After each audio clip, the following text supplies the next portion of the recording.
ছয় দিন পরে নখ খসে যাবে, 9 দিন পরে চুল। 6 দিন পরে নখ খসে যাবে, 9 দিন পরে চুল। কবর গাহের সামান নিতে কইরো না কেউ ভুল। 6 দিন পরে নখ খসে যাবে, 9 দিন পরে চুল।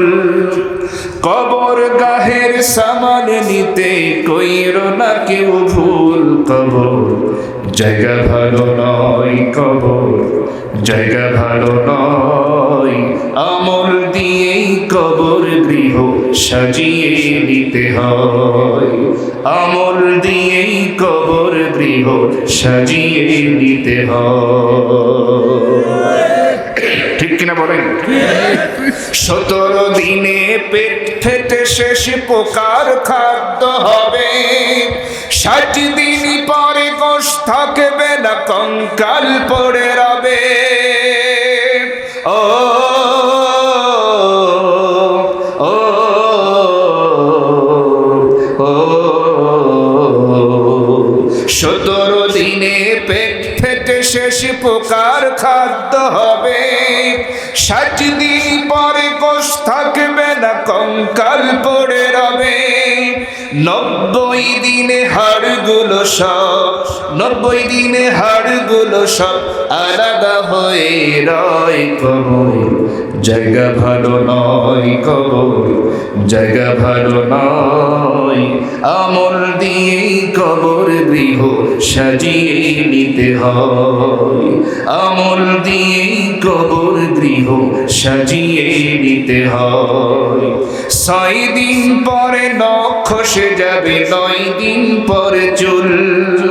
কবর গাহের সামান নিতে কইরো না কেউ ভুল। কবর আল্লাহ রাব্বুল আলামিন রোজাদারদের জন্য রেখে দিয়েছেন।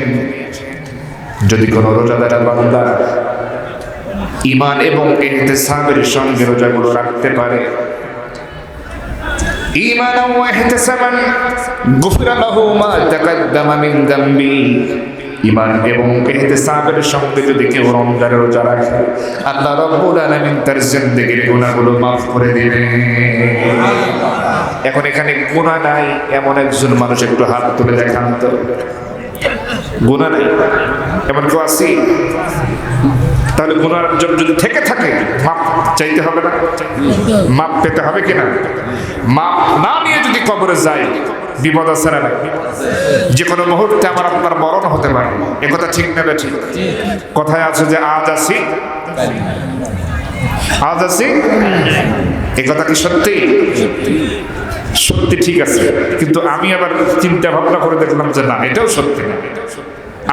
আমি যেটা বলি সেটা হচ্ছে আজ আসি কাল নাই, এদের অনেক লম্বা সময় থেকেই আমি বলি যে এই আসি এই নাই। দেখেন তো আমার সাথে একমত হতে পারেন? এই আসি। একজন সাহাবী জিজ্ঞেস করলেন, ইয়া রাসূলুল্লাহ, মৃত্যু কত নিকটে?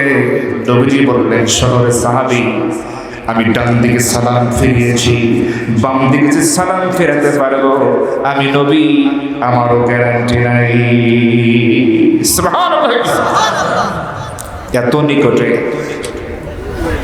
এখন যদি কবরে যাই, গুনাহ মুক্ত না হয়ে যদি কবরে যাই, ফরজ রোজা চলে আসলো, বিভিন্ন অজুহাত দিয়ে রোজা রাখলাম না, গুনার বোঝা ফরজ বিধান লঙ্ঘন করে কবরে গেলাম। কবরে যাওয়ার সঙ্গে সঙ্গে প্রশ্ন আছে না? কবরে গেলে মনে হয় আমি শেষ হয়ে যাব, আর আমাকে জিন্দা করা হবে না, তাই নাকি? হাড় গোড়া পচে যাবে, হাতের আঙ্গুলগুলো খুলে খুলে পড়বে, রক্ত মাংসগুলো সব শেষ হয়ে যাবে, মাটির সঙ্গে মিশে যাবে, আর মনে হয় আমি বেঁচে যাব, তাই নাকি?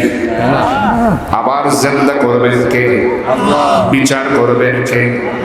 তাহলে কবরের জিন্দেগিতে মরে যাব, পচে যাব, এ কথা সত্য, কিন্তু আবারও জিন্দা হব, এটাও তেমনই সত্য।